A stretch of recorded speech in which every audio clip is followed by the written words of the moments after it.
Welcome back. You're still watching the Afia Morning Show, of course, reaching you live from the cold city of Enugu, Nigeria. It's been a packed show, but in the midst of all of the controversies, enforcements, and of course, protests, we have to look at the international days being commemorated nationwide, worldwide, globally, however you want to put it. Today is World Neglected Tropical Diseases Day 2026. And of course, the theme this year is Unite, Act, Eliminate NTDs towards the achievement of the UHC SDGs.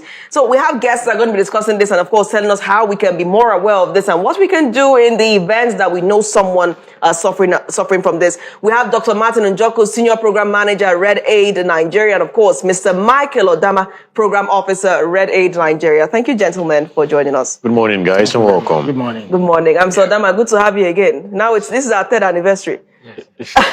You agree? Keep counting. Exactly. If we keep counting, we'll still have a fourth one. So could you walk us through the theme, Dr. Njoko? Tell us what this is all about. Neglected tropical diseases. What is that? Thank you very much. I didn't get your name though. Natalie. Oh, all right. So you can call me Nemdi. Nemdi is my middle name, yes. All right. Thank you very much. Well, I will start with Neglected Tropical Diseases Day. Today, the world celebrates neglected tropical disease. It's a day set aside globally to spotlight diseases that affect mainly the poorest of the poor in our communities. In Nigeria, millions of people are affected by neglected tropical diseases, especially children and women in rural areas. And this perpetuates the cycle of poverty, disability, and stigma. So this day, the World NTDs Day for short, is a very important day for us. It's a day for awareness creation, it's a day for action, and it's a day for accountability. The theme for today's World Neglected Tropical Disease Day is very powerful because it reminds us that eliminating neglected tropical diseases is not just a health goal. It is very central to achieving universal health coverage. That's what UHC means. And then the Sustainable Development Goals. So Unite is calling on people to unite. Government, communities, donors, persons affected, and of course the media. Yes, unite to act. And what are the actions? We have to move from awareness to concrete actions. And these actions include early diagnosis, management, and community engagement. And when we talk about eliminate reminds us that these diseases can actually be eliminated. Some countries have done it. And I believe with enough commitment and equity, Nigeria can also do it. Okay, that been established. So let's also establish which diseases are called neglected tropical diseases. Can you outline these diseases for us, and also the common, how common are they in Nigeria? All right, neglected tropical diseases are a diverse group of diseases, about over 20 of them. They include infections, infestations, and even effect of toxins. Bacterial infections like leprosy and Brule ulcer. Have fungal infections like what we call mycetoma, and another one we call, has a very long name, chromoblastomycosis. Have viral infections like the rabies you hear about, dengue. And you have parasitic infestation with protozoa. We have the ones we call leishmaniasis, and then the African sleeping sickness that you hear about that we attribute to tsetse fly. We have infestation with worms, so it's quite diverse. Infestation with microfilaria, the one that causes, the one we call onchocerciasis, that causes river blindness, and then lymphatic filariasis that can actually lead to what we call elephantiasis and spiritual leading myself. All right, Mr. Odama, let's come to you now and talk about Red Aid and what it's doing. Of course, the media, let me smile like you, the media, I wanted to ask you why you smiled when you said media like that. Mr. Odama, what is Red Aid doing in the fight against the stigma concerning leprosy and, of course, neglected tropical diseases? Tell us about your journey and how Red Aid has influenced this journey. Thank you very much. Like you said, this is my third time being here. The third anniversary. It's almost time that we start celebrating it. So, Red Aid Nigeria, over the years, before I even get to know them, have actually done a lot for neglected tropical diseases. Before I came into Red Aid Nigeria, I can remember one thing I do was to hide myself. And what is the reason of me hiding myself is because of stigma. And it's not because these persons who stigmatize us are actually bad people or they are doing it purposely. It's because of the fear of what they don't know. Now, Red Aid Nigeria came and picked me up from my hiding place, brought me out not just to Red Aid Nigeria, but they took me to a group where I get to meet other persons affected who are even in a worse situation than myself. Just being with them alone elevated my own sense of belonging. Now, coming to the office, I began to walk around other places where we cover, other states, and I discovered that there are many people out there who are persons affected, who needs help. And over the years, they have been trying their best to help them, doing one or two, given their capacity and their finances. Now, what they have done in my own life is something remarkable that in my entire life I'm never going to forget, because here I am. Every year I'll come here and tell the world that I am so happy that Red Aid Nigeria finds me. And they were able to do so because they had the resources. Now, if the resources are not longer there, it therefore means many people are still going to suffer. There are not much organizations out there who are doing the same thing like Red Aid Nigeria. So Red Aid Nigeria have really done a lot. Thank you. So what about Buruli ulcer and the impact of course, Red Aid on that cause? Buruli ulcer, Red Aid Nigeria have really done a lot. They not only diagnose, they not only find these cases, but they manage, given their capacity. They also treat the bacteria, they manage the complication as well, Right. which is something. The complication is actually the reason for stigmatization, because the bacteria is something that you can cure and nobody will know that you have this bacteria. But the complication leaves a physical damage that people will look at it and be scared, and because of the misinformation that people already have about these diseases. So it scares them more. Right. So I want to know about your journey. You've said this before. This is the third anniversary of the story. How you got to know that you were suffering from this condition at the time. Walk us through that experience and, what you experienced before you joined Red Aid. Okay. Honestly, at first, I never knew what was happening to me. It started all in 2007. Then I noticed a patch on my skin. It was like a birthmark, but it keeps growing without itching or pain. So when something is not itching, it's not causing you pain, and it's not going, you don't have to worry about it. So I didn't worry until 2016, around October. I started having some weird feelings, like hypersensitivity or like shocking sensation. So it became a concern at that moment. At first, given our economy, most of the time we do visit the chemists and the herbal places for solutions before actually going to where we can get the real solution to our problems, which is what I did as well.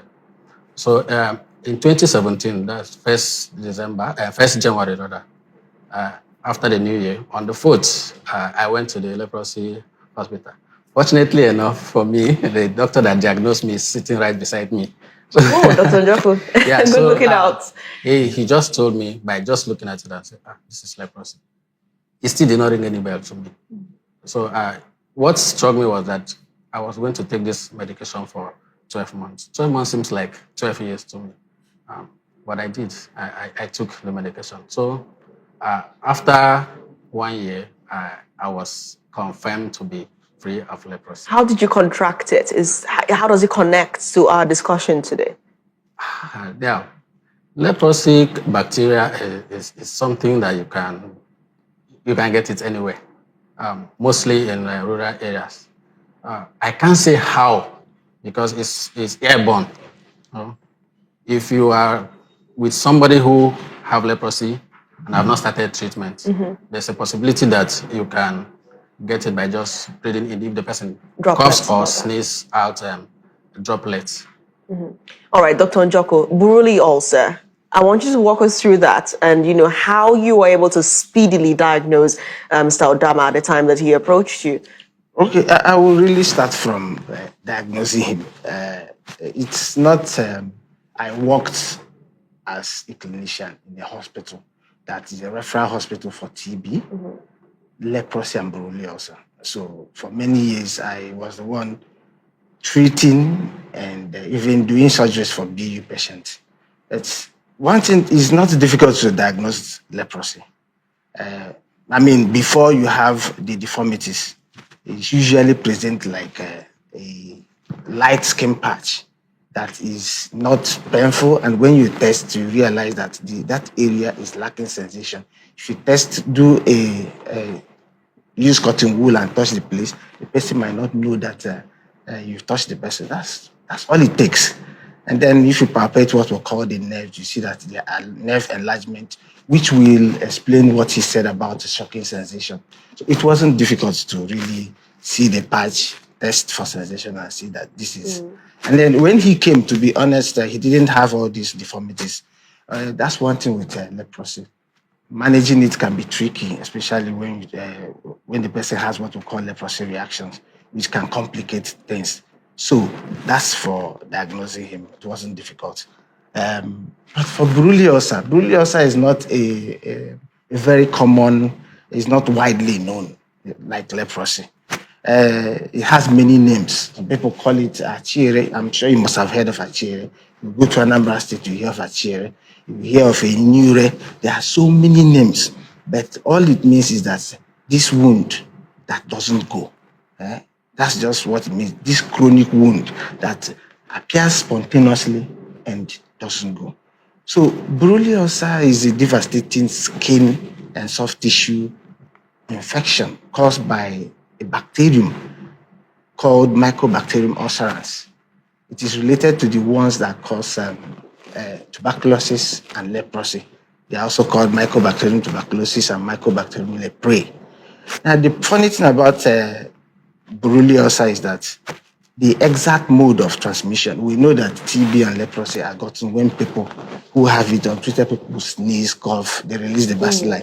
It's not so with Buruli ulcer.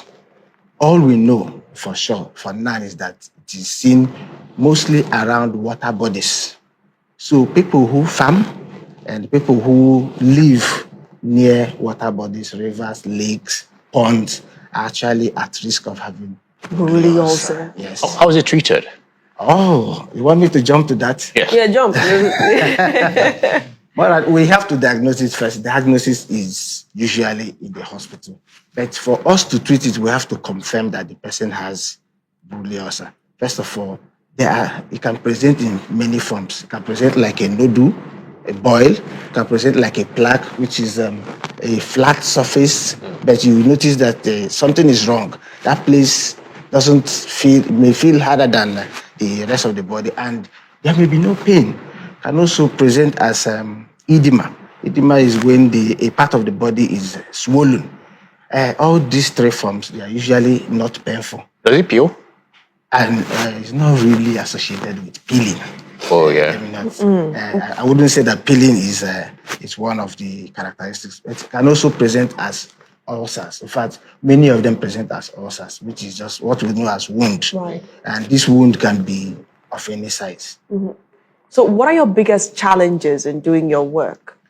Well, my biggest challenge is actually stigma. Yes. Stigma is our biggest challenge. And then, of course, people stigmatize what they don't understand. And then, of course, there are so many myths out there who say you have borreliosa, you don't go to hospital. If you take injections, you're going to die. So those are the challenges. Who is saying that? Who says things People like in the community where we piloted. I was part of the group that piloted the borreliosa program project in Nigeria to prove that we actually have borreliosa. I worked in Cross River. We had to go to native doctors' places, pay them to bring out children with a lot of deformities and go and treat them. So it was a very big hurdle asking them to let go of the patient. So people say, don't give me injection. If you give me injection, I'm going to die. But we treated so many of them, and then they came to believe that. some people watching this now are hearing us say the word rural a lot. We're saying a lot of rural and close to water bodies. So they're like, this is not my problem. Oh. This is not my problem. This is for the ruralites. How common are these NTDs? Why should it impact the person that is living in, say, whose address should I use now? High cloud location. Which one? Who should I pick on? Let me borrow Ndume's Ikoyi and Lekki, for instance, and maybe Enugu Independence Layout and where else? GRA, Government Reserved Area. Why should they be worried about this while eating breakfast? What's their concern? All right.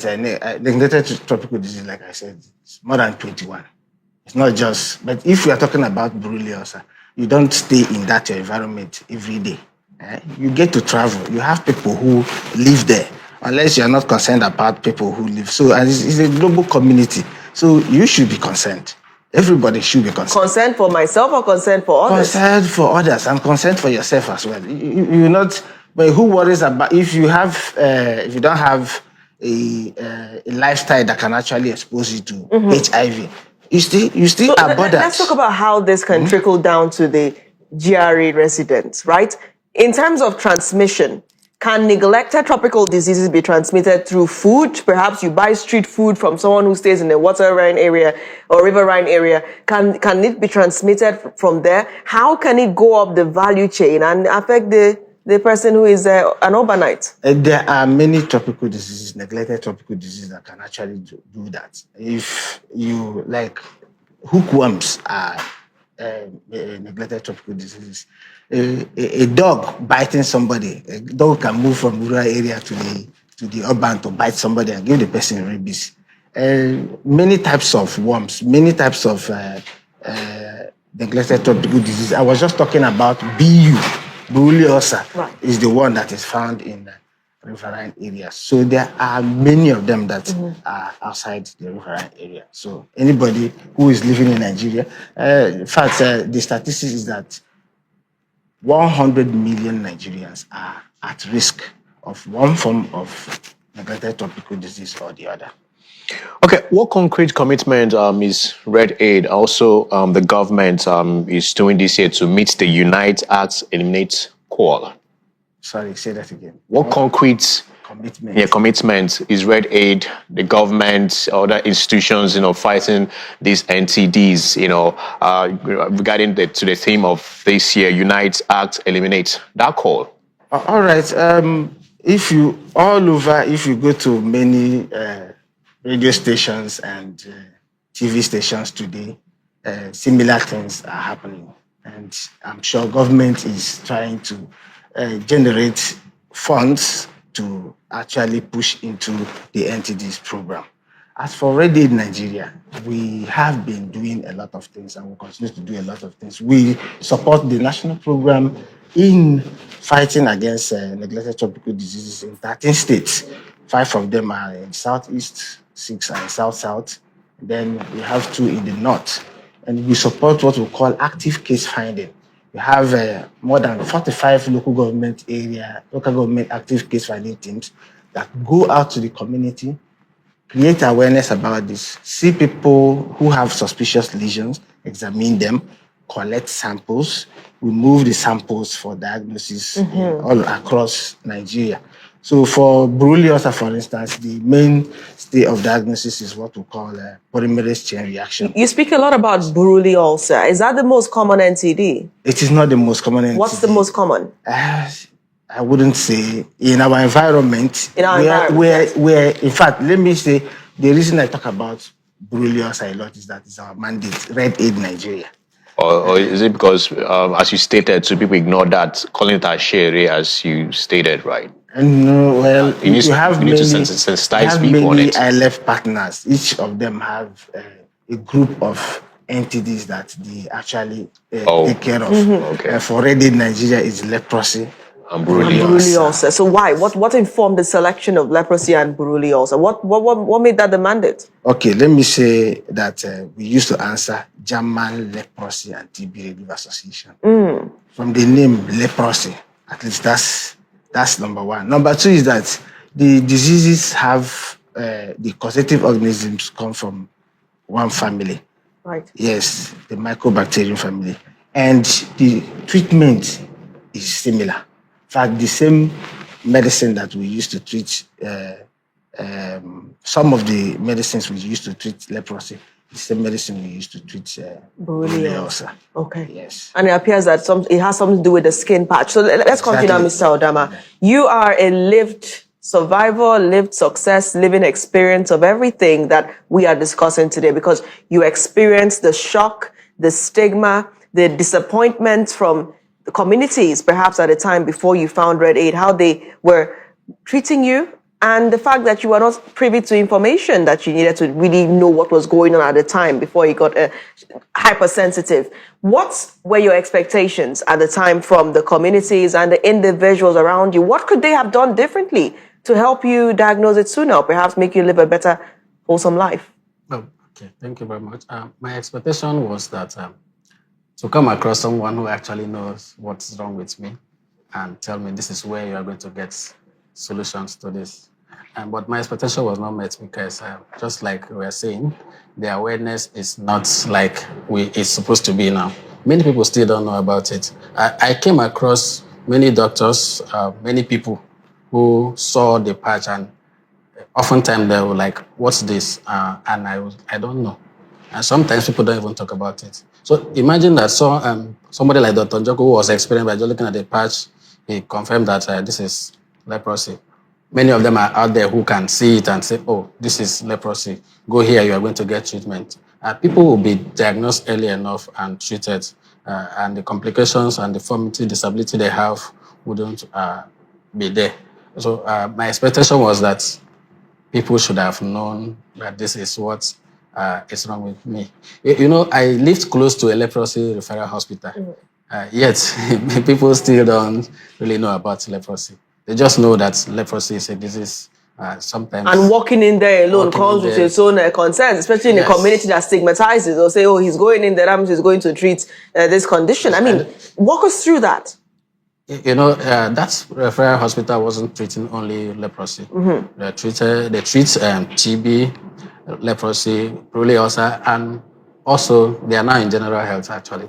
So going there is not just because you have leprosy or TB, but oftentimes people believe that if you go to that section of the hospital, it's either you have TB or you have leprosy. Do you still experience stigmas? Yes, I still do experience stigma. But before people get to know that I suffered from leprosy, I have to tell you, it's not only leprosy that causes deformity. Sometimes accidents, sometimes other diseases like Buruli ulcer can cause it. But if I give you my state, if I don't tell you now that I'm a person affected by leprosy, you wouldn't have cause to, stigmatize me. Final question to you now, Dr. Njoku. What is your word to people as we commemorate this World Neglected Tropical Diseases Day? What should people do to mark this event yearly? And, how can we be a part of this commemoration? Because from this entire conversation, from what you and Mr. Odama have said, stigma is driven by ignorance. If people know, then they will not stigmatize. So when you stigmatize, you're actually exposing how ignorant you are, and you're willing to make someone's life uncomfortable because you don't understand, right? It's almost like fear of the unknown. So what should people do today, and what should they do every other day? Because not just to remember, oh, I don't stigmatize on that day. Then tomorrow you wake up and you start saying, he entered that referral center. So what should we do? What should we do? How can we be a part of this big picture? You have said it all. So I was waiting for you to finish so that I will say exactly that. That's what they should do. They should stop stigmatizing. Because but it's good to be afraid. But finding out information will make you to stop stigmatizing. Knowing that leprosy is not very contagious, you would have to be exposed for a very long time. And even then, only 5% of people who inhale the bacilli gets to have the disease. The others, your immune system takes care of it. So for the individuals in the community, they should stop stigmatizing so that people who actually feel they have leprosy can come out when they feel the first sign of leprosy. Right. For the media, I please beg you to You didn't not... smile when you said media. Normally, when you said the media, you always smile. Yes. Yeah, we'll do just that. Thank you so much, all Dr. right. Njoku Amsel-Dama, for coming and sharing your own stories. And of course, we are proud of you and we are deeply motivated. Go out there, get diagnosed, get your problem solved, and move on and become some kind of inspiration for other people as well. Thank you once again. And it's great to see you healthy and doing well. Thank you very much. The morning show has come to an end. On behalf of the entire production team of the show, of course, this whole week, this is saying thank you for watching. See you again Monday. Of course, the weekend show crew would be here tomorrow at 8 a.m. So you need not look further than Afia TV. I remain your host, Nathalie Uhu. Oji Nwachukwu, have a blessed Friday and a weekend ahead. Bye for now.